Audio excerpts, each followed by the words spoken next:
World war one दुनिया का पहला ऐसा वॉर था जिसमें एक अलग लेवल की सफरिंग्स और डेथ विटनेस की गई। इसकी डेवस्टेशन का अंदाजा हम इसी से लगा सकते हैं कि total number of deaths 1.7 crore के लगभग थी। इस वॉर में ब्रिटेन की colonies, Spain, France, Russia, Japan, US जैसी कंट्रीज शामिल थे। इसको हम the great war, the global war और a war to end all wars के नाम से भी जानते हैं। ऐसा माना जाता है कि ये सबसे बड़ी लड़ाई है और आने वाले 50-60 सालों में ऐसी लड़ाई वापस से नहीं होगी। बट इसके 20 साल बाद जब 1939 में सेकेंड वर्ल्ड वॉर हुआ तो इसका नाम बदलकर वर्ल्ड वॉर वन रख दिया गया। आज के वीडियो में हम बात करेंगे कि वर्ल्ड वॉर वन शुरू कैसे हुआ, कौन कौन सी ग्रुपिंग्स ऑफ कंट्रीज थी और पूरे आफ्टरमैथ में किसे ब्लेम किया जाता है for starting world war one.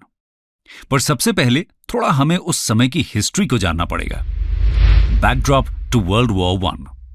दोस्तों, 19th सेंचुरी के एंड में वेस्टर्न नेशंस सिविलाइजेशन की रेस में सबसे आगे थे।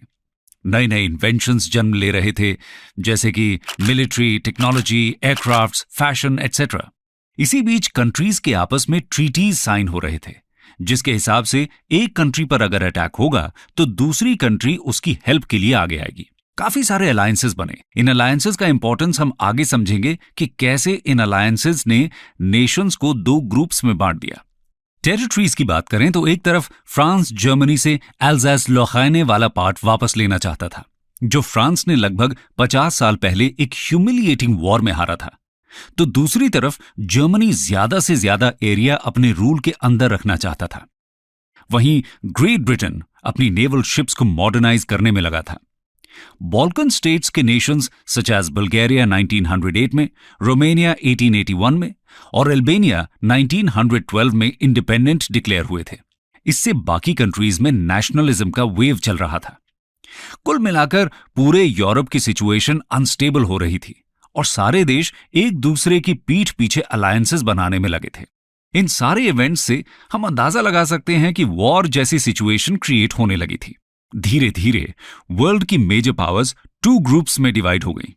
एक था एलाइड पावर्स, जिसमें Russia, France, great Britain, USA और जापान था। यूएसए ने 1917 में एलाइड पावर्स को ज्वाइन किया था।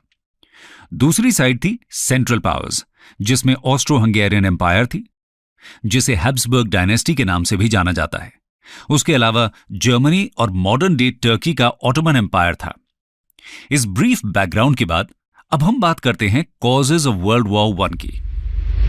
Causes of world war one. दोस्तों, कॉजेज की बात करें तो 4 मेन रीजंस रहे वर्ल्ड वॉर वन के। पहला था मिलिटरिज्म। आपस में arms race, machine guns, tank, बड़ी आर्मीज, नेवल शिप्स दुनिया को मिलिटराइज कर रही थी। इसको सपोर्ट कर रहा था ब्रिटेन, यूएसए और जर्मनी के इंडस्ट्रियल कॉम्प्लेक्सेस, जहां मिलिट्री इक्विपमेंट का प्रोडक्शन होता था। सेकेंड रीजन था अलायंस सिस्टम। 19th सेंचुरी में यूरोप में कंट्रीज ने आपस में अलायंस बनाए। 1882 का ट्रिपल अलायंस, जिसके मेंबर कंट्रीज थे जर्मनी, इटली और ऑस्ट्रो हंगेरियन एम्पायर।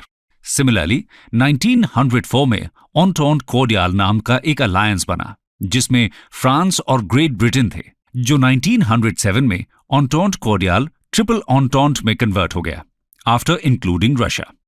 मिलिटरिज्म और अलायंस सिस्टम के बाद थर्ड रीजन था इंपीरियलिज्म, मतलब अपने अपने रूल के एरिया को एक्सपैंड करने की दौड़। सारी major powers, Russia, Great Britain, USA etcetera, अपनी कॉलोनीज को एक्सटेंड करने में लगे हुए थे। दोस्तों, अफ्रीका में कॉलोनाइजेशन की ऐसी रेस थी कि उसके लिए हिस्टोरियंस एक टर्म यूज करते हैं, स्क्रैम्बल फॉर अफ्रीका। अफ्रीका उस समय अनएक्सप्लोर्ड था, प्लस चीप लेबर का सोर्स था और साथ ही साथ वहां के डायमंड माइंस इंपीरियल नेशंस की नजर में आ गए थे। मल्टीपल कंट्रीज का इंटरेस्ट अफ्रीका में होने की वजह से आपस में डिफरेंसेस आने लग गए और फिर इनको सॉल्व करने का रास्ता निकाला गया, वॉर। फोर्थ रीजन है नेशनलिज्म। जैसा कि हमने पहले देखा कि 19th सेंचुरी में नेशनलिज्म की वेव यूरोप में चल रही थी। इंडिपेंडेंट नेशंस आजादी से पहले की लड़ाई को ग्लोरी ऑफ वॉर का नाम दे रहे थे। वॉर को इस तरह ग्लोरीफाई किया जा रहा था कि बस ये आखिरी वॉर है, फिर तो इंडिपेंडेंस मिलनी ही है। बाल्टिक स्टेट्स में नेशनलिज्म का वेव अपनी पीक पर था। दोस्तों, इसके अलावा वॉर के कुछ और रीजंस भी रहे, जैसे रशिया और ऑटोमन एम्पायर के बीच स्ट्रेट ऑफ डार्डेनेलीज को कंट्रोल करने की होड़। स्ट्रेट ऑफ डार्डेनेलीज ईजियन सी और सी ऑफ मार्मरा को कनेक्ट करती है। ये एक गेटवे है to the Mediterranean sea via Black Sea. इसकी स्ट्रेटेजिक लोकेशन ट्रेड की नजर से काफी इंपॉर्टेंट थी। तो ये तो थे कुछ फंडामेंटल रीजंस, बट वॉर का इमीडिएट कॉज क्या रहा, यानी वॉर शुरू कैसे हुआ? आइए जानते हैं वर्ल्ड वॉर 1 का immediate cause. Immediate cause of world war 1। दोस्तों, वर्ल्ड वॉर 1 का इमीडिएट कॉज था ऑस्ट्रो हंगेरियन एम्पायर के आर्च ड्यूक फ्रांस फर्डिनेंड और उनकी वाइफ का assassination. Austro Hungarian empire Europe की रशिया के बाद दूसरी सबसे बड़ी कंट्री थी। इसके मेंबर स्टेट्स थे प्रेजेंट डे वर्ल्ड के Austria, Hungary, Italy, Bosnia, Croatia, Poland etcetera. Archduke और उनकी वाइफ सारायेवो, जो कि प्रेजेंट डे कैपिटल है बॉस्निया एंड हर्जेगोविना की, यात्रा कर रहे थे और 28 जून 1914 को उन पर अटैक हुआ। उनके असैसिनेशन के पीछे हाथ था बॉस्निया के गैव्रिलो प्रिंसेप का, जो कि ब्लैक हैंड नाम के ग्रुप का मेंबर था। ऑस्ट्रो हंगेरियन एम्पायर को उस वक्त ऐसा लग रहा था कि इस असैसिनेशन के पीछे सर्बिया का हाथ है, क्योंकि black hand group Serbia based था। ऑस्ट्रो हंगेरियन एम्पायर ने जर्मनी को बताया कि उनको लगता है कि सर्बिया इस असैसिनेशन के पीछे है और अब हम सर्बिया पर वॉर डिक्लेयर करने वाले हैं। जर्मनी ने फुल सपोर्ट किया। ऐसा मानो जर्मनी ने एक ब्लैंक चेक दे दिया कि तुम आगे बढ़ो और हम पीछे खड़े हैं। और फिर ऑस्ट्रो हंगरी ने कुछ ह्यूमिलिएटिंग टर्म्स पर सर्बिया के साथ अग्रीमेंट करना चाहा। सर्बिया ने अग्रीमेंट मानने से मना कर दिया और फिर ऑस्ट्रो हंगरी ने सर्बिया पर वॉर डिक्लेयर कर दिया। दोस्तों, इस तरह से फर्स्ट वर्ल्ड वॉर की शुरुआत हुई थी। आइए अब हम देखते हैं कि इस शुरुआत का ब्लेम किस कंट्री को किन कारणों की वजह से जाता है। Who is to be blamed? दोस्तों, ये एनालाइज करना काफी डिफिकल्ट है कि क्या सारायेवो में असैसिनेशन वर्ल्ड वॉर में चेंज हो गया। कुछ हिस्टोरियंस अब भी इससे सहमति नहीं रखते हैं। कुछ ऑस्ट्रिया को ब्लेम करते हैं, क्योंकि ऑस्ट्रिया वॉर में पहली अग्रेसर कंट्री थी जिसने सर्बिया के अगेंस्ट वॉर डिक्लेयर किया। वहीं कुछ लोग रशिया को ब्लेम करते हैं, क्योंकि वो पहला था जिसने फुल मोबिलाइजेशन का ऑर्डर दिया था। काफी हद तक इस वॉर के लिए जर्मनी को भी जिम्मेदार ठहराया जाता है। जैसा कि मैंने पहले बताया कि जर्मनी ने ऑस्ट्रिया को मानो एक ब्लैंक चेक ही दे दिया हो। जर्मनी ने काफी क्लियर कर दिया था कि तुम आगे से लड़ो, हमारा पूरा सपोर्ट है।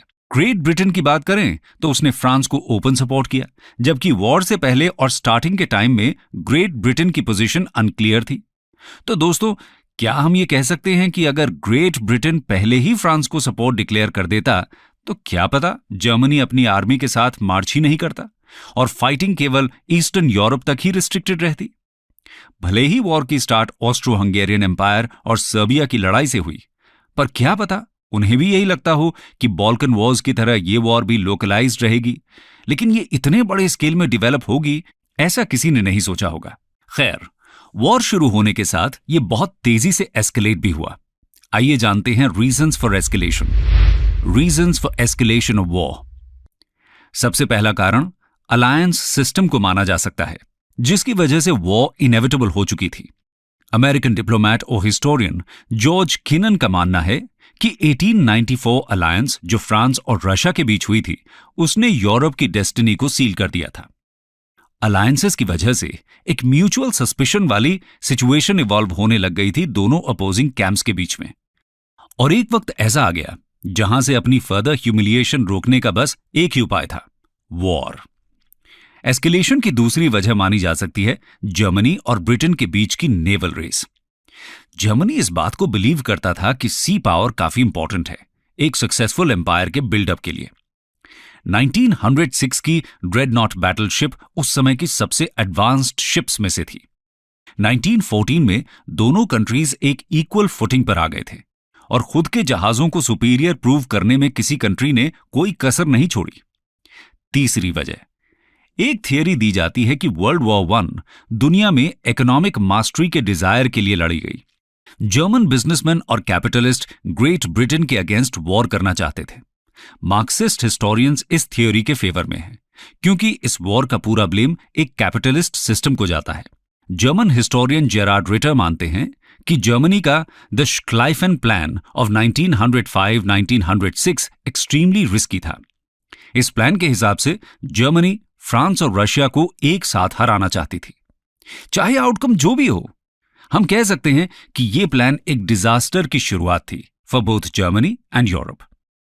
एस्केलेशन की चौथी वजह मिसकैलकुलेशन मानी जा सकती है। ऑस्ट्रिया के पार्ट पर एक मेजर मिसकैलकुलेशन ये सोच लेना रहा कि अटैक के बाद रशिया सर्बिया को सपोर्ट नहीं करेगा। दूसरी तरफ जर्मनी का अनकंडीशनल सपोर्ट टू ऑस्ट्रिया, जिसमें किसी ने यह नहीं सोचा होगा कि मोबिलाइजेशन का मतलब वॉर ही हो जाएगा। मिलिट्री जनरल्स की बात करें तो उनसे भी एक मिसकैलकुलेशन हुई कि उन्हें लगता था कि अगर जल्दी जीत हासिल करनी है तो फुल ब्लोन फोर्स के साथ ही मिलेगी। दोस्तों, ये मिसकैलकुलेशंस इस हद तक थी कि Australian historian LCF Turner world war I को एक अ ट्रेजेडी ऑफ मिसकैलकुलेशन कहते हैं। कंक्लूजन। दोस्तों, इन सारी कंट्रीज के कारनामों और करतूतों से हम ये बोल सकते हैं कि वॉर का मेन रीजन बस एक ही था कि ज्यादा से ज्यादा टेरिटरी अपने कंट्रोल में ली जाए। कुछ कंट्रीज ने ज्यादा अग्रेशन होकर अनफेयर मीन्स का भी इस्तेमाल किया, पर कहीं ना कहीं सारी कंट्रीज ने ग्रीडी एक्ट किया, जिस वजह से यह वॉर उस वक्त की हिस्ट्री में सबसे बड़ी वॉर बन गई। इस वॉर में न केवल मिलिट्री और रेशियल सुप्रीमेसी की होड़ लगी थी, बल्कि जिस तरह से उस टाइम के लीडर्स ने इस सिचुएशन को हैंडल किया और वॉर बढ़ती ही चली गई, इसे all time disastrous leadership failure भी बोला जा सकता है। आज भी इस वॉर के लिए ब्लेम करने को लेकर एक कंसेंसस नहीं बन पाया है। अगर जर्मनी अपने अग्रेसिव बिहेवियर के लिए रिस्पॉन्सिबल है, तो रशिया ज्यादा से ज्यादा आर्म्स बिल्डअप के लिए रिस्पॉन्सिबल था। तो दोस्तों, हम किसको ब्लेम करेंगे इस वर्ल्ड वॉर I के लिए? यहां किसी एक कंट्री को ब्लेम करना अनफेयर होगा, क्योंकि लगभग सारी कंट्रीज ही एक दूसरे के खिलाफ लड़ रही थी। एंड में यही इंपॉर्टेंट है कि चाहे स्टार्ट किसी ने भी की हो वॉर, सबका अपना अपना रोल था to bring about large scale devastation to the world. World war I से एक मैसिव सोशल अपहीवल हुआ, क्योंकि लाखों महिलाएं वर्कफोर्स में एंटर हुई टू रिप्लेस मेन जो वॉर में गए थे और कभी लौटकर नहीं आए। पहला world war Spanish flew off 1918 को स्प्रेड करने के लिए भी रिस्पॉन्सिबल है। ये one of the world's deadliest global pandemics था, जिसमें लगभग 20 से 50 मिलियन लोगों की जान गई थी। बहुत सारे मिलिट्री कॉन्फ्लिक्ट से रिलेटेड टेक्नोलॉजीज जैसे machine guns, tanks, aerial combat and radio communications का मैसिव स्केल पर इंट्रोडक्शन भी वर्ल्ड वॉर I के दौरान ही हुआ था। तो दोस्तों, कुल मिलाकर वर्ल्ड वॉर I एक ऐसा इवेंट था जिसके लॉन्ग टर्म नेगेटिव इंपैक्ट्स किसी न किसी रूप में आज भी विजिबल हैं।